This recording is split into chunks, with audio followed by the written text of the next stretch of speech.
La tension dans les Caraïbes est à son comble. Mais les États-Unis, et en particulier Donald Trump, pour une raison quelconque, n'arrivent pas à passer des discours belliqueux aux actions concrètes sur le terrain. Quelle est la raison qui se cache derrière ce manque d'audace des États-Unis à enfin affronter le terrible dictateur vénézuélien? La première puissance militaire ne peut-elle donc pas vaincre le régime de Maduro? Nous allons l'analyser en détail et surtout examiner le rôle que joue la Fédération de Russie dans toute cette affaire. Reste jusqu'à la fin car nous parlerons aussi du groupe militaire privé Wagner dont des membres ont récemment été aperçus au Venezuela. Que font-ils là-bas? Quel est l'objectif final qui leur a été confié?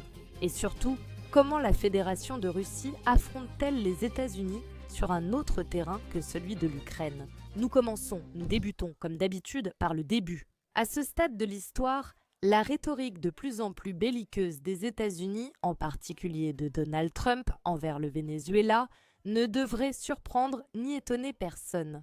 Ils disent qu'ils viennent lutter contre le trafic de drogue, mais la réalité qui se cache derrière cette guerre, qui promettait une opération sur le terrain et qui semble maintenant se limiter à des paroles beaucoup plus timides, est bien sûr tout autre. Selon les déclarations même de Donald Trump, il s'agit d'une opération absolument légale dont la raison d'être ultime est de sauver des vies américaines. Ils en ont eu une aujourd'hui dans le Pacifique.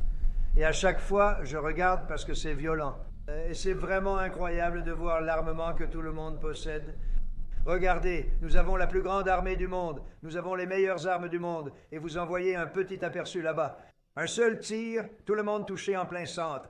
Et la seule façon de ne pas se sentir mal à ce sujet, c'est de réaliser que vous ne vous sentirez pas mal à ce sujet. Vous réalisez qu'à chaque fois que cela se produit, vous sauvez 25 000 vies américaines.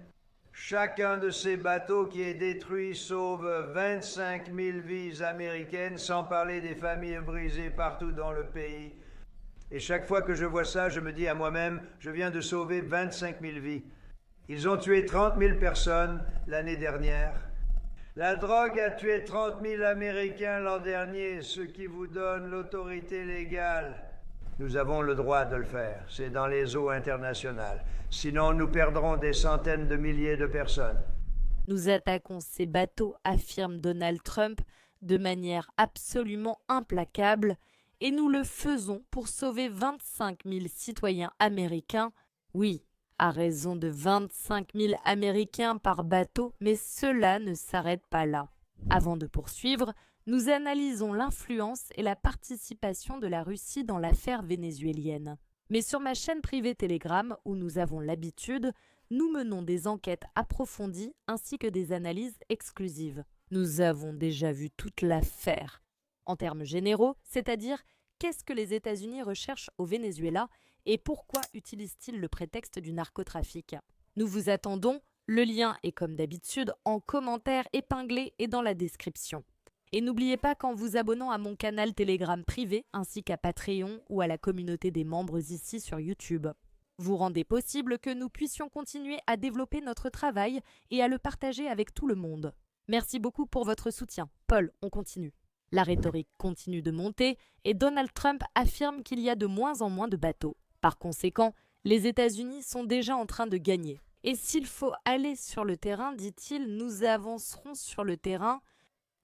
Maintenant, ils vont arriver un peu plus par voie terrestre parce qu'ils ne viennent plus par bateau. Il n'y a plus de bateaux sur l'eau, il n'y a plus de bateaux.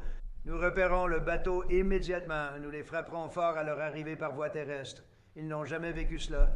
Mais maintenant, nous sommes totalement prêts à le faire. Nous retournerons probablement devant le Congrès et expliquerons exactement ce que nous faisons lorsque nous arriverons sur la terre ferme. Ils arrivent toujours par voie terrestre, mais moins qu'avant, car ils sentent un changement imminent qui les inquiète à juste titre. Quelque chose de très sérieux va se passer, l'équivalent de ce qui se passe par la mer, et nous allons au Congrès simplement pour leur dire ce que nous faisons, juste pour les tenir informés. Oups! Cela veut-il dire que les États-Unis sont prêts à déclarer directement la guerre au Venezuela? Eh bien, en réalité non. Donald Trump lui-même nuance cela. Nous pourrions, bien sûr, étant la première puissance militaire, entrer dans la guerre que nous voudrions. Cependant, Au Venezuela, il semble que la situation va rester aux portes. Je ne pense pas que nous demanderons une déclaration de guerre, mais que nous tuerons simplement ceux qui apportent de la drogue dans notre pays. D'accord, on va les tuer. Tu sais, ils vont être morts. Est-ce moi ou quelqu'un d'autre pour une raison étrange? Est-ce que quelqu'un a fait quelque chose comme caca dans son pantalon? Vous envisagez des frappes à l'intérieur du Venezuela? Ça me pousse à le faire. Non, ce n'est pas vrai. De plus, il faut comprendre cela à la lumière de ces autres choses. De plus, des déclarations plus récentes de Donald Trump où il affirmait que les États-Unis n'étaient plus là pour jouer à des petits jeux. Et s'il fallait aller à la guerre, à contre-cœur, certes, mais ils iraient à la guerre. Quand il s'agit de défendre les États-Unis, nous ne sommes plus politiquement corrects. Nous allons défendre notre pays par tous les moyens nécessaires, et ce n'est généralement pas la manière politiquement correcte. Désormais, si nous sommes en guerre, nous allons gagner la guerre. Nous allons la gagner comme personne ne l'a jamais fait auparavant. On entrait, on bombardait des pays, on n'aurait pas dû y aller.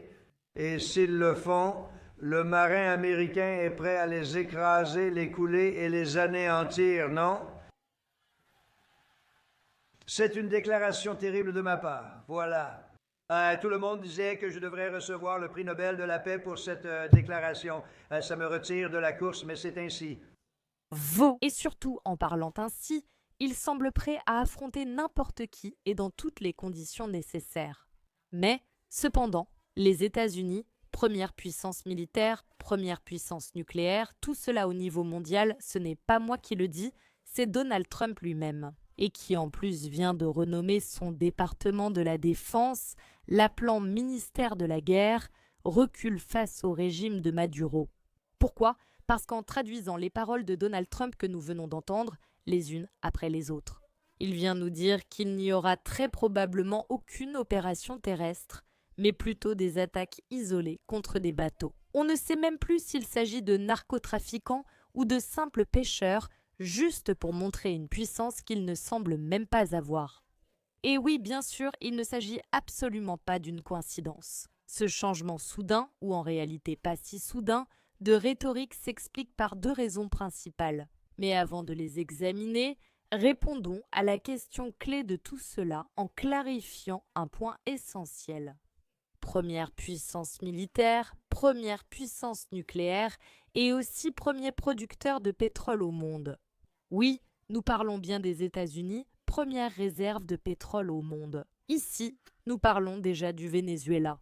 Ce point est absolument crucial car c'est là que la partie américaine essaie constamment de nous vendre son point de vue. La fin du régime de Maduro, mais surtout parce que c'est un terrible dictateur et un régime peu démocratique. En réalité, nous parlons de questions tout à fait différentes, ou autrement dit, les déclarations des responsables officiels des États-Unis, comme par exemple ce sénateur de l'État de Floride.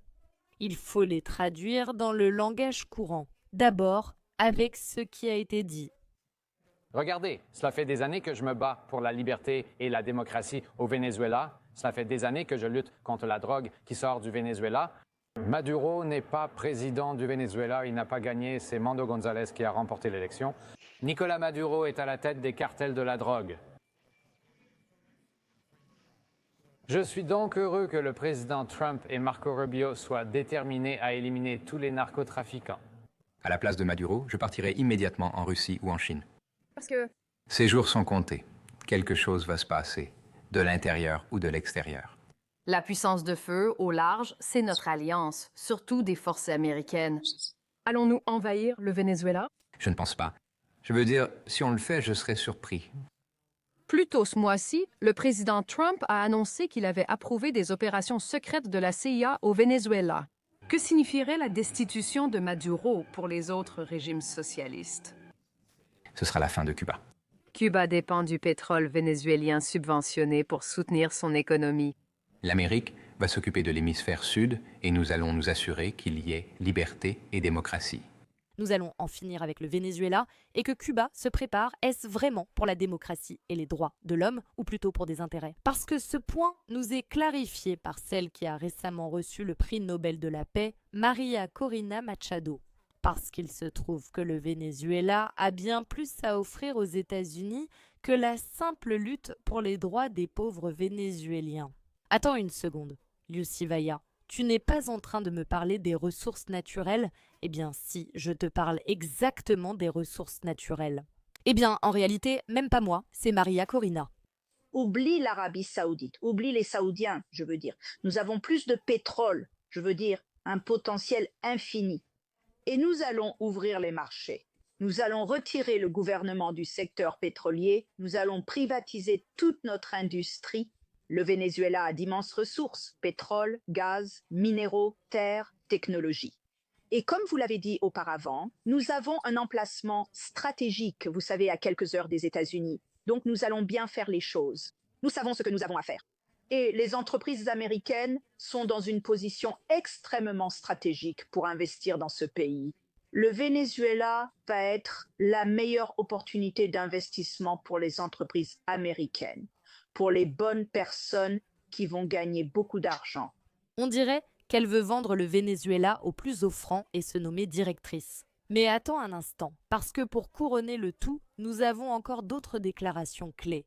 Parce que tout cela se produit dans un contexte très précis, celui de l'affrontement de l'OTAN avec la Fédération de Russie sur le territoire ukrainien. Et les récentes sanctions que les États-Unis ont imposées sur le pétrole provenant de ce pays, un pétrole dont les États-Unis ont désespérément besoin. Vladimir Poutine est convaincu que la Russie pourra supporter le choc économique, tandis que Donald Trump pense exactement le contraire. Le président Poutine a affirmé que la Russie est insensible aux sanctions américaines. Il a dit que cela n'aurait aucun impact sérieux sur l'économie russe. Est-ce vraiment le cas? Je suis content qu'il le voie ainsi. Très bien, je vous en reparlerai dans 6 mois. Voyons comment cela va se passer. Nous verrons cela dans 6 mois, affirme le président américain, alors qu'il cherche désespérément comment remplacer ces barils qu'il entend interdire catégoriquement à la Fédération de Russie de vendre. Et qu'est-ce que nous allons voir exactement dans ces 6 mois? Il est temps d'analyser cela en détail. Parce qu'il y a en réalité de très bonnes raisons pour lesquelles les États-Unis n'osent pas s'en prendre au Venezuela. En particulier 2, dont la seconde entraîne tout le reste. Raison numéro 1 extrêmement claire et je dirais même triplement symbolique. Les États-Unis ne veulent pas s'en prendre au Venezuela parce qu'ils savent que du médiatique, ils devront passer à l'action puis revenir au médiatique. Au désastre médiatique que pourrait lui causer cette guerre qui durera tout sauf une semaine.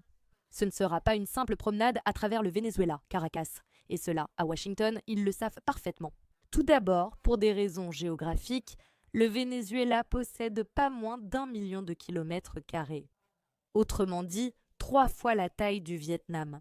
À cela, il faut bien sûr ajouter un relief extrêmement complexe qui comprend la jungle, la mer, la montagne et littéralement absolument tout.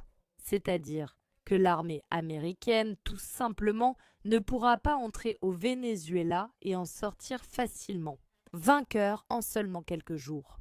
Ce qui entraînera un coût absolument énorme, notamment pour l'image médiatique de la meilleure armée du monde.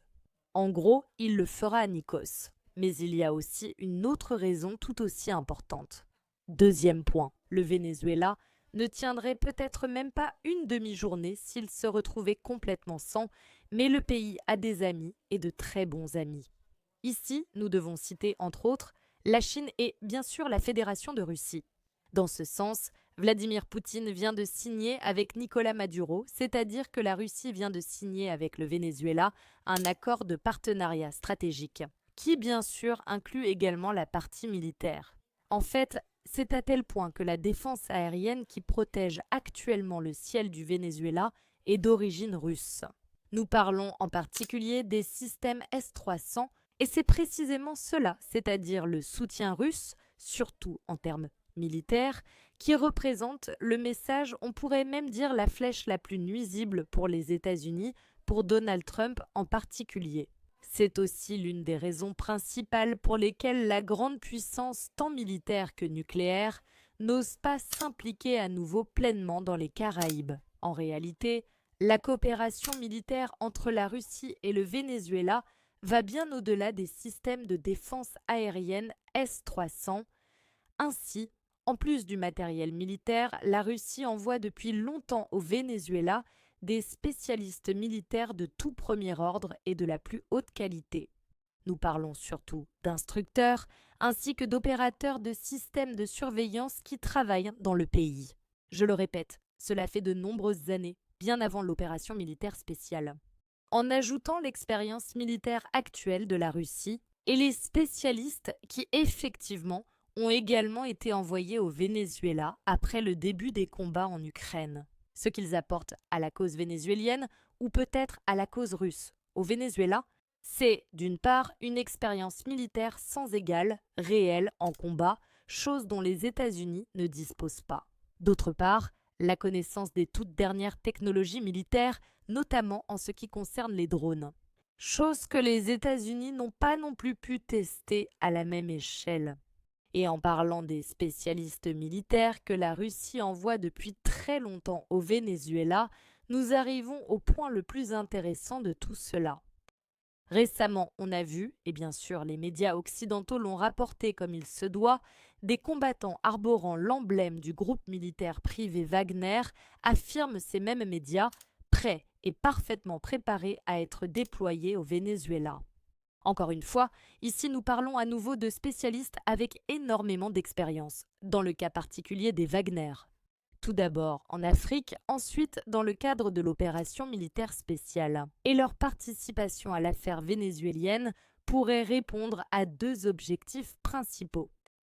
Les deux points, bien sûr, sont étroitement liés à ce que ces hommes savent faire de mieux, à savoir tout d'abord, protéger les points faibles du régime, dans ce cas particulier de Nicolás Maduro, infrastructure, actifs critiques. Et deuxièmement, établir et sécuriser le réseau d'influence de la Fédération de Russie au sein du Venezuela. Le modèle en lui-même n'a rien de nouveau et il a déjà été testé avec un certain succès en Afrique. La sécurité russe, en échange d'un accès aux ressources, d'une influence au niveau international et de nouveaux, ou pas si nouveaux, amis de la Russie dans le monde. Et comme conséquence directe de cela, une étape de plus vers l'établissement du nouvel ordre mondial multipolaire à l'échelle mondiale. Et si nous parlons des tâches spécifiques que les Wagner pourraient être en train d'accomplir en ce moment même au Venezuela, nous devons citer, entre autres, la formation des forces vénézuéliennes, en particulier les forces de l'ordre, à l'avenir assurer au régime une sorte de protection informationnelle, ainsi que l'accès de leurs entreprises à des cadres juridiques très spécifiques. Tout cela se passe bien sûr en parallèle à la cause ukrainienne, dont on ne sait même plus à quel point elle importe ou non du côté américain.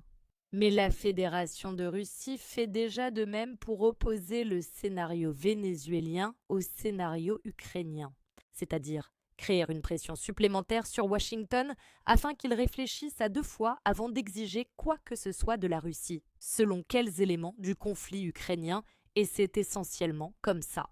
Comment et pourquoi la présence russe dans les Caraïbes augmente-t-elle le coût d'une éventuelle intervention américaine au Venezuela ? C'est un peu comme un soutien à Kiev en échange de sérieuses complications à Caracas. Et la question clé de tout cela, bien sûr, reste de savoir si les États-Unis oseront finalement affronter ou non. Nous voyons déjà que cela ne concerne pas seulement le régime vénézuélien, mais aussi ses amis au niveau international. Et si le Venezuela devenait pour les États-Unis leur propre Ukraine, pour l'instant, il y a au moins une chose qui reste absolument claire. Le monde n'est plus ce qu'il était. Et par conséquent, à chaque action menaçante des États-Unis, il y a une réaction de la part du nouvel ordre mondial multipolaire qui, semble-t-il, est déjà devenu la même maxime sur la scène internationale.